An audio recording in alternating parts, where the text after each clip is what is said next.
अब जिनको Thanksgiving day के बारे में नहीं पता तो सबसे पहले मैं ये बता देता हूँ कि Thanksgiving day America and Canada में एक नेशनल हॉलिडे होता है। थैंक्सगिविंग डे उस साल हुई अच्छी फसल और अच्छी ब्लेसिंग्स के लिए मनाया जाता है। अब 28 नवंबर साल 1985 को ब्लोंड फैमिली अपने घर पे थैंक्सगिविंग डे मना रही थी और उसी रात उनके घर पे एक अननोन ब्रीफकेस आता है जिसको खोलने पर पूरी फैमिली की जिंदगी तबाह हो जाती है।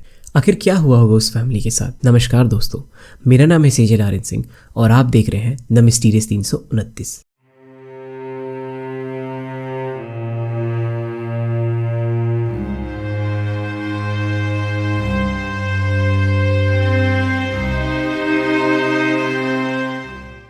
आज की कहानी हमें लेके चलती है फोर्ट वर्थ में।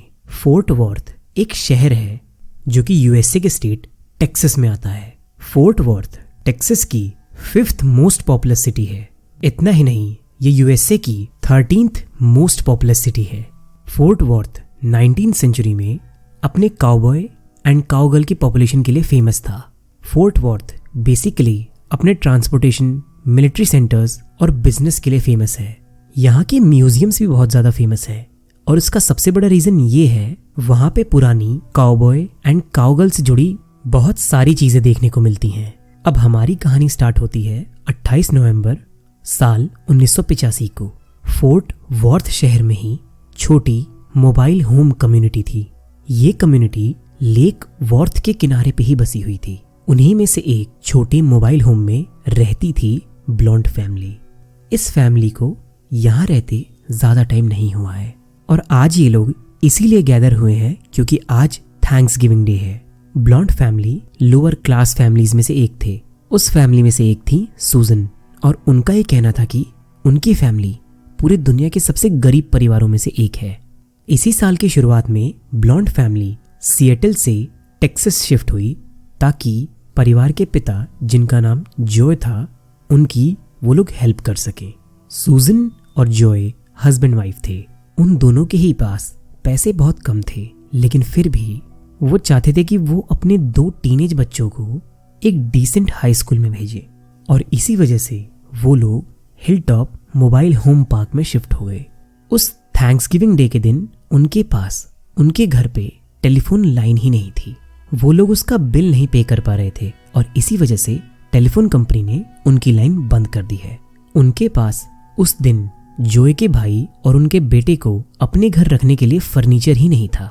पेशे से जोय एक मैकेनिक थे और जहां पर वो काम करते थे वहां से वो कुछ चेयर्स लाए थे ताकि आज का काम चल सके।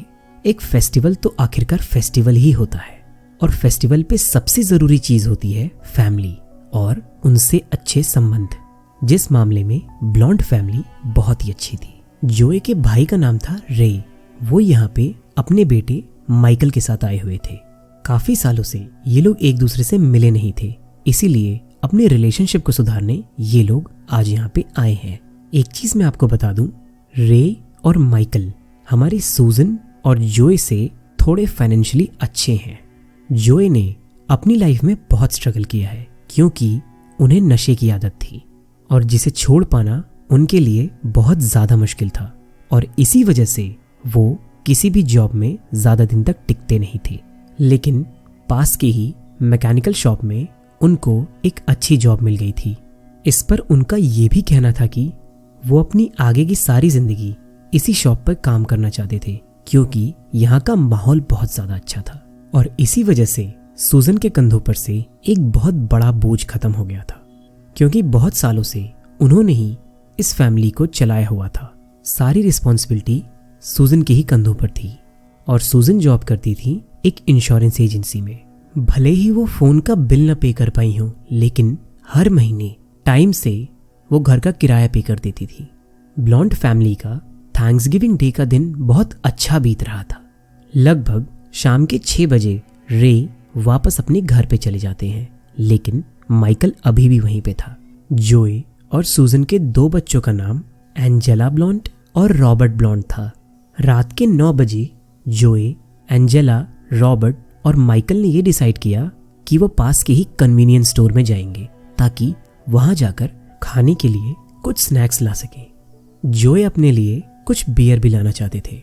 सूजन ने पूरा दिन काम किया था और वो बहुत ज़्यादा थक चुकी थी। वो आराम करना चाहती थी, इसीलिए उन्होंने स्टोर जाने से मना कर दिया। इसी बात पे जोय ने अपनी कार निकाली और बाकी सब लोग उसमें बैठकर वहां से चले गए। दूसरी तरफ सूजन ने कार की स्टार्ट होकर जाते हुए आवाज सुनी थी। सूजन बेड पे तो लेटी हुई थी, लेकिन उनकी स्लीप ऑन एंड ऑफ थी। थोड़ी देर बाद जब वो थोड़ी नींद में थी, तब उन्होंने अपने घर की तरफ एक गाड़ी को आते हुए सुना था और उनको ऐसा लगा कि उनकी फैमिली मार्केट से वापस आ गई। बाहर से किसी ने दरवाजे पर नॉक भी किया था। अब सूजन को ये लगा कि जोय कार लेकर गए हैं, तो वो घर की चाबी भी लेकर गए होंगे, इसीलिए वो बिस्तर से उठते ही नहीं है। उन्होंने ये भी सोचा कि अगर फिर से कोई खटखटाएगा तो वो उठकर दरवाजा खोलेंगी, लेकिन ऐसा कुछ नहीं हुआ। उल्टा सूजन को सिर्फ एक कार की वापस जाने की आवाज सुनाई पड़ी। अब मोबाइल होम पार्क में लगभग सारे घर एक जैसे ही होते हैं, तो सूजन को ये लगा कि शायद से कोई गलत घर पे आ गया था और यही सोचकर वो वापस से सोने चली गई। सूजन गहरी नींद में होती हैं और तभी उनको चिल्लाने की आवाज आती है। वो चिल्लाने की आवाजें लिविंग रूम की तरफ से आ रही होती हैं। वो उठकर जोर से आवाज में ये पूछती हैं कि आखिर वहां हो क्या रहा है। जब उन्होंने अपना बेडरूम का दरवाजा खोला तो वो नजारा देखकर उनके होश उड़ गए। उनका पूरा घर बहुत बुरी तरीके से जल रहा था। हर तरफ सिर्फ आग ही आग थी। क्योंकि सूजन भी अभी बहुत गहरी नींद से उठी थी, इसीलिए इसके आगे की चीजें उनको सिर्फ छोटे छोटे ग्लिम्स में याद थी। जैसे तैसे बड़ी मुश्किल से सूजन अपने घर से बाहर आती हैं और सामने उनका 14 साल का बेटा रॉबर्ट पड़ा हुआ था। जब वो बाहर से अपने घर की तरफ देखती हैं तो उनका पूरा घर जल रहा था। उनका आधा परिवार अभी भी घर के अंदर था, लेकिन किसी को भी उन्होंने नहीं देखा था, न तो किसी की आवाज आ रही थी। दूसरी तरफ रॉबर्ट भी कुछ रिस्पॉन्स नहीं दे रहे थे, ना ही हिल रहे थे। वो बहुत बुरी तरीके से जल गए थे। उसके बाद सूजन को ये याद था कि उनके पड़ोसी जेम्स उन लोगों की हेल्प करने आए थे। सूजन को ये भी याद था कि कुछ ही देर में वहां पे एम्बुलेंस भी आ गई थी और मेडिकल ऑफिशियल्स ने रॉबर्ट को ऑक्सीजन मास्क पहनाया। उसके बाद उन्हें ये याद था कि सूजन और रॉबर्ट एम्बुलेंस में बैठे हुए हैं और तभी उन्होंने थोड़ा सा रॉबर्ट का हाथ हिलते हुए देखा था और तभी रॉबर्ट को थोड़ी बहुत खांसी आई। इससे उनको ये चीज पता चल गई कि रॉबर्ट अभी जिंदा है। इसके बीच की उन्हें एक और चीज याद थी कि फायर फाइटर्स आकर उनके ट्रेलर में लगी आग को पानी से बुझा रहे थे। इसके बाद सूजन को होश सीधा हॉस्पिटल में आया, जहां पे वो रॉबर्ट के साथ है। अब सवाल ये आता है कि आखिर कैसे उनके घर में आग लग गई थी और उनके बाकी के परिवार है कहाँ। इसी बीच उनको अपने पति का एक ग्लिम्स याद आता है, जब वो लिविंग रूम में थे और बुरी तरीके से जल चुके थे।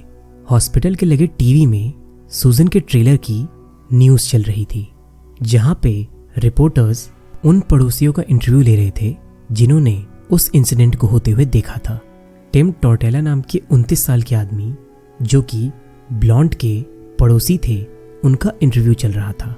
उन्होंने ये बताया कि वो अपने घर पे बैठकर टीवी देख रहे थे जब एक बड़े एक्सप्लोजन की आवाज आती है।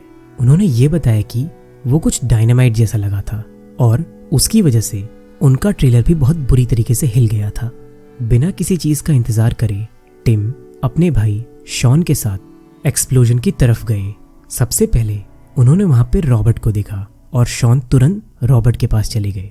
जब टिम ने पूरे ट्रेलर को बहुत बुरी तरीके से जलते हुए देखा तो उन्होंने ये डिसाइड किया कि वो अंदर जाएंगे और वो अंदर गए भी, लेकिन वो फ्लेम और हीट इतनी ज़्यादा थी कि वो लिविंग रूम से आगे जा ही नहीं पाए।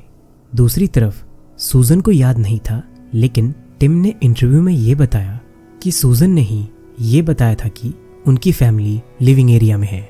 एक और पड़ोसी जिनका नाम अलाइन ब्रूस था, वो भी अपने ही घर में थी जब उन्होंने वो एक्सप्लोजन सुना और उनका ऐसा कहना था कि उनको ऐसा लगा कि वो एक्सप्लोजन उनके ही घर में हुआ था, क्योंकि उनका घर सूजन के ट्रेलर से बहुत पास था। सूजन को बहुत सारी चीजें नहीं याद थी। ब्लास्ट होते ही बहुत सारे पड़ोसी उनके पास हेल्प करने के लिए आ जाते हैं। एल्टन वॉल्स नाम के एक पड़ोसी थे जो कि अपने ट्रेलर में सो रहे थे और तभी उन्होंने वो एक्सप्लोजन सुना और वो नींद से उठकर तुरंत फायर एक्सटिंग्विशर के साथ वहां पे पहुंच जाते हैं, क्योंकि उनको ये पता चल गया था कि कहीं आग लग गई है। एक फायरमैन ने ये बताया था कि उस कम्युनिटी के पास ज़्यादा रिसोर्सेज नहीं थे, लेकिन फिर भी बहुत सारे लोग वहाँ पे आ गए थे और सब ने कैसे न कैसे कर उन लोगों के आने से पहले ही आग को बुझाना शुरू कर दिया था।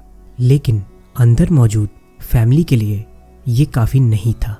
आग का ब्लास्ट इतनी ज़्यादा तेज था कि अंदर मौजूद सभी लोग ऑन स्पॉट मर गए होंगे, और रॉबर्ट इसलिए बचे कि वो गेट के पास खड़े थे, क्योंकि उस एक्सप्लोजन के प्रेशर की वजह से वो गेट के साथ उड़कर ट्रेलर के बाहर आ गए थे। लेकिन अभी भी सवाल वहीं का वहीं था कि आखिर वो आग लगी तो लगी कैसे थी, आखिर क्या रीजन हो सकता है उस ब्लास्ट का। अब डॉक्टर्स, पुलिस और सूजन ये वेट कर रहे थे कि जैसे ही रॉबर्ट होश में आए और वो लोग उनसे ये पूछ सके कि आखिर वहां पे हुआ क्या था। लेकिन इन्वेस्टिगेटर्स ने उस जले हुए ट्रेलर को अच्छे से देखना शुरू कर दिया था। वो लोग इस उम्मीद में थे कि काश उस राख में से उन्हें कोई क्लू मिल जाए, लेकिन उनकी एक नज़र सूजन के ऊपर थी। अब इसका ये रीज़न था कि सूजन का पूरा परिवार या तो मर चुका था या तो बहुत बुरी तरीके से घायल था, लेकिन सूजन को एक खरोच भी नहीं आई थी। आमतौर पर जब ऐसी आग किसी घर में लगती है तो सबसे पहला सवाल फर्नेस पे ही जाता है, क्योंकि वो घर का सेंट्रल हीटिंग सिस्टम होता है, और सूजन के घर का फर्नेस लिविंग रूम के नीचे ही मौजूद था। ब्लास्ट के टाइम ऑलमोस्ट सभी लोग लिविंग रूम में ही मौजूद थे, तो पुलिस की पहली निगाह फर्नेस पे ही गई। लेकिन तभी एक इन्वेस्टिगेटर की निगाह एक चीज पे गई जो कि बहुत अजीब लग रही थी। उन जले हुए फर्नीचर में से उस इन्वेस्टिगेटर के हाथ एक ऐसी चीज लगी थी जो कि ब्लोंड फैमिली के घर के बाहर की चीज लग रही थी, क्योंकि वो दिखने में थोड़ी एक्सपेंसिव थी। उस इन्वेस्टिगेटर ने तुरंत हॉस्पिटल में फोन कर ये पूछा कि आखिर रॉबर्ट को होश आया या नहीं, क्योंकि उस चीज के बारे में सिर्फ रॉबर्ट ही बता सकता था। लेकिन अच्छी बात तो ये थी कि रॉबर्ट को होश आ चुका था, और उसके होश आते ही लोगों ने उससे पूछताछ चालू कर दी। तब रॉबर्ट ने उस चीज के बारे में बताया जो चीज उन्हें घर के राख में से मिली थी। रॉबर्ट के अनुसार जब वो लोग उस रात कन्वीनियंस स्टोर से वापस आए तो एंजेला को घर के पोर्च के स्टेयर्स पे एक ब्रीफकेस रखा हुआ मिला था। उसने उसे उठाया और उसे देखने लगी, क्योंकि वो बहुत एक्साइटेड थी कि आखिर उसके अंदर होगा क्या। सब लोग उसको लेकर हंसी मजाक करने लगे। एंजेला ने तो ये तक कहा था कि शायद इसके अंदर कोई खजाना या कहीं पैसा तो नहीं है। वो उसे घर के अंदर ले आई ताकि सब लोग उसे खोल सके। वो सब लोग एक साथ इकट्ठा हुए और एंजेला ने उस ब्रीफकेस को खोला, और रॉबर्ट को सिर्फ उसमें से आई हुई एक आवाज के बारे में याद है। वो आवाज कुछ माउस ट्रैप टाइप की थी। अगली चीज उसे जो याद है वो ये थी कि उसका शरीर उड़कर दरवाजे के साथ बाहर आ गया था। इस चीज को सुनते ही सारे इन्वेस्टिगेटर्स एक दूसरे को देखने लगे, क्योंकि उन्होंने ऐसी कहानी पहले भी सुनी थी। एंजेला ने जो चीज उठाई थी वो कोई मामूली ब्रीफकेस नहीं था, बल्कि वो एक बॉम्ब था। इसके बाद तुरंत ही इस केस की इन्वेस्टिगेशन में FBI शामिल हो गई। उन्होंने उस डिवाइस को वापस से रिकंस्ट्रक्ट करना शुरू कर दिया था, और अंदर से उन्हें एक माउस ट्रैप मिला था। ब्रीफकेस खोलते ही वो माउस ट्रैप ट्रिगर हो गया था और अंदर का बॉम्ब फट गया था। उस बॉम्ब के अंदर 2 गैल्वेनाइज्ड मेटल पाइप थी, जिसके अंदर स्मोकलेस गन पाउडर भरा था और एक 9 वोल्ट की बैटरी थी। अब ये कैसे हुआ ये तो पता चल चुका था, लेकिन क्यों हुआ और कैसे हुआ ये पता लगाना अभी बाकी था। FBI की भी नजर पूरी तरीके से सूजन की तरफ थी। अब एक छोटे से घर में बॉम्ब फटना और सूजन को एक खरोच तक नहीं आई, ये अपने आप में बहुत बड़ी बात है। अब इस केस में आगे क्या होता है इसके लिए इंतजार करिए मेरी अगली वीडियो का, the blonde family bombing part 2 की वीडियो का, क्योंकि इस केस के ट्विस्ट एंड टर्न आपके होश उड़ाकर रख देंगे। और हाँ, मैं आप सब लोगों का बहुत बहुत शुक्रिया अदा करना चाहता हूँ, क्योंकि आपने मेरे चैनल पे 2000 सब्सक्राइबर करवा दिए हैं। और आज का वीडियो अगर अच्छा लगा हो तो प्लीज़ वीडियो को लाइक कर दीजिए और चैनल को सब्सक्राइब कर दीजिए। मैं इस केस की अगली वीडियो भी आप सबके लिए बहुत जल्दी ही ले आऊँगा। आज के लिए इतना ही। प्लीज़ अपना ध्यान रखिए, अपनी फैमिली का ध्यान रखिए, और सबसे ज़रूरी बात, उन लोगों से बच के रहिए जिनका इंटेंशन सिर्फ आपको यूज़ करना हो।